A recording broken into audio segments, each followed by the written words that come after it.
Hey Foilers, we hope you enjoy an extended preview of this HD Foilers only episode. If you want to hear the whole episode, help support the show and become an HD member. Just head over to our website, thetfhc.com, and click on members to see what membership plans we have available.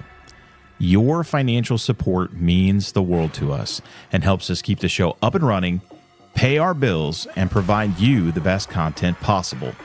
Most of all, your financial support helps us reach the lost for God. As always, thanks so much for all the love and support. And now, on to the preview.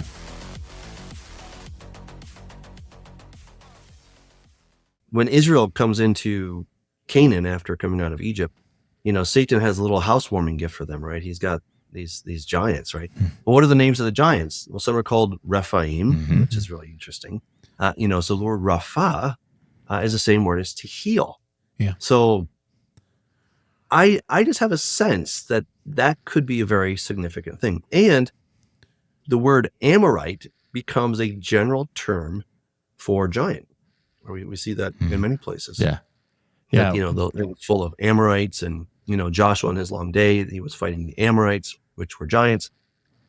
So if their god Martu is in fact Nimrod or Ninurta, then you're like, oh, okay. And if my theory is correct, that Satan somehow overshadowed and then imparted these supernatural abilities, well, if you're a guy and you're expecting to live, at that time, maybe a couple hundred years, and then you can go on and live for a very long time, and you can have all kinds of amazing powers, well, that would make sense why they might be called Rephaim.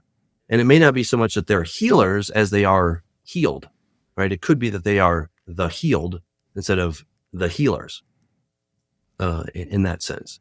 And their amazing size was simply one of their characteristics, but they might have been called healed because from their vantage point, they were overcoming death, they were overcoming weakness, and, they were able to do things that other men were not able to do.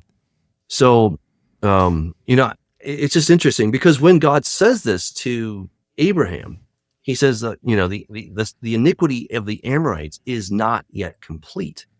So you're like, so there's something that's in progress, right? It's the little flashing thing on your computer, loading, right? This is, the Amorites were still loading whatever they were doing, whatever hanky-panky they were involved in. It was not yet complete, right? And then by the time the children of Israel come into the land of Canaan, it's 100%. It's maxed out, and they are fully vested in their new life. So much so that their name now becomes synonymous with hybrids, with giants.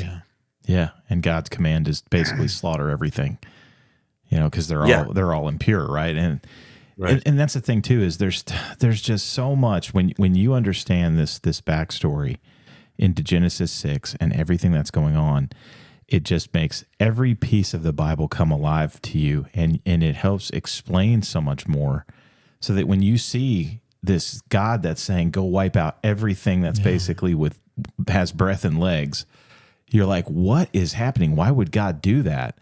And what you find out and you discover is because it's all not, part of his creation. These are all, for lack of a better term, bastardized creations that are not written in the book of life. Wipe them out. Right. Yeah. Yeah, exactly.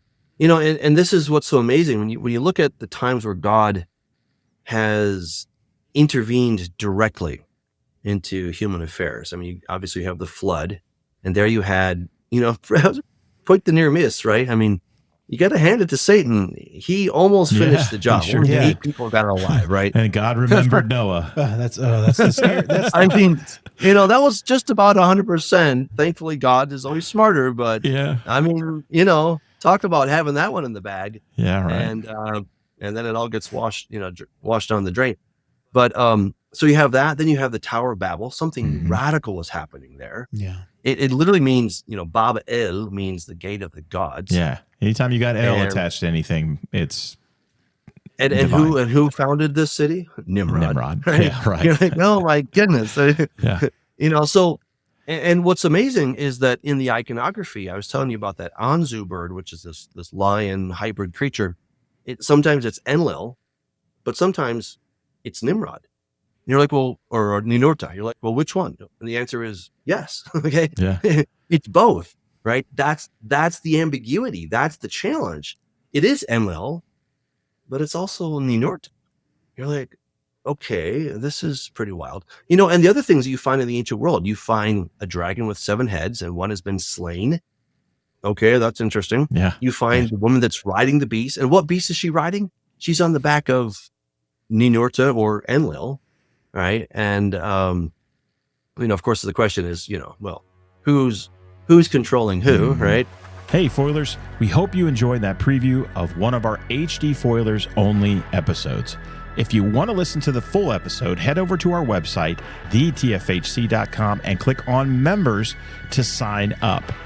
We have several different membership levels for you to choose from and great perks for each level of membership. In addition to becoming a member of the show, there are 3 other ways that you can help support the show. If you're feeling charitable and want to donate to the cause, you can scroll down the members page a bit and hit the donation link to give a financial gift to the show. You can also head over to our merch store and pick up some awesome swag and show all your friends and family just how much you love the show. You can help support both us and our guests by heading over to our guest page and buying our guest books via our affiliate links. This helps support not only our guests, but also the show, as a small portion of the proceeds comes out of Amazon's end of the sale and back to the show. Finally, you can help support the show by liking, subscribing, following, and sharing on all of our social media platforms, and help spread the word about the foil. Whatever method you choose, we can't thank you enough for all the love and support in our mission to grow the show and reach the lost for God.